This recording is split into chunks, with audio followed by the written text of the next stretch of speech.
Bilasizlarmi? G'azzodagi og'ir hayot, G'azzodagi qiyinchiliklar, G'azzodagi ocharchilik kunimizgacha davom etib kelyapti. G'azzodagi millionlagan musulmonlar tashqaridagi islom ummatidan, musulmon dindoshlardan, musulmon qardoshlardan yordamlarni kutib yashashyapti. Chunki u yerdagi og'ir hayot, uylari yakson bo'lgan, uylari vayron bo'lgan va og'ir sharoitlarda chodirlarda yashab kelishyapti. Ha, albatta, G'azzodagi musulmon qardoshlariga, musulmon aka-ukalariga, muslima opa-singillariga befarq bo'lmagan qanchalagan islom ummati bo'ldi.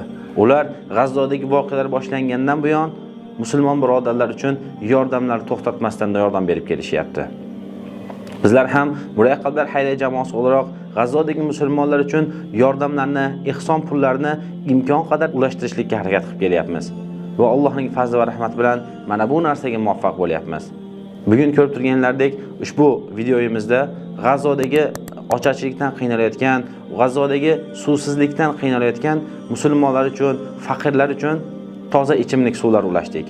Ha, albatta, qayerdagi urush bo'ladigan bo'lsa, u yerdagi eng zaruriy bo'ladigan narsa yoki issiq taom, ularni qornini to'yg'izishlik uchun yoki toza ichimlik suvi bo'ladi. Bizlar ham Buray Qalblar xayriya jamoasi o'laroq G'azzodagi musulmon qardoshlarimiz uchun imkon qadar toza ichimlik suvlari, issiq taomlar va ular uchun kerakli bo'lgan zaruriy narsalarni ulashtirishga harakat qilyapmiz. Ha, toza ichimlik suvi musulmonlar uchun bugungi kunimizda eng kerakli bo'lgan narsalardan. Chunki urush bo'lgan joyda toza ichimlik suvi topishlik juda ham qiyin bo'ladi.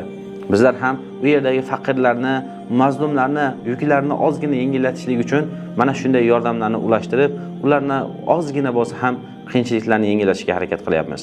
Alloh taolo ihson qilayotgan aka-uka opa-singillarimizdan rozi bo'lsin. G'azzodagi qardoshlariga, musulmon birodarlariga befarq bo'lmagan aka-uka opa-singillarimizdan Alloh taolo Firdavs, Naim jannatlar bilan mukofotlasin. Agar sizlar ham ihsonkorlar karvoniga qo'shilishni istaylar va G'azzodagi qardoshlaringiz uchun yordamlarni ulashtirishni istaylar, bizni aloqa manzilimizga chiqishlari mumkin. Bizlar ham imkon qadar tezkor shaklda G'azzodagi musulmon birodarlarimiz uchun ihsonlarni ulashtirishda davom etamiz. G'azzodagi musulmon birodarlarimiz bizning qardoshlarimizdir. Ularga befarq bo'lmang, chunki ular qiyinchilikdan aziyat chekishyapti. Assalomu alaykum va rahmatullohi va barakatuh.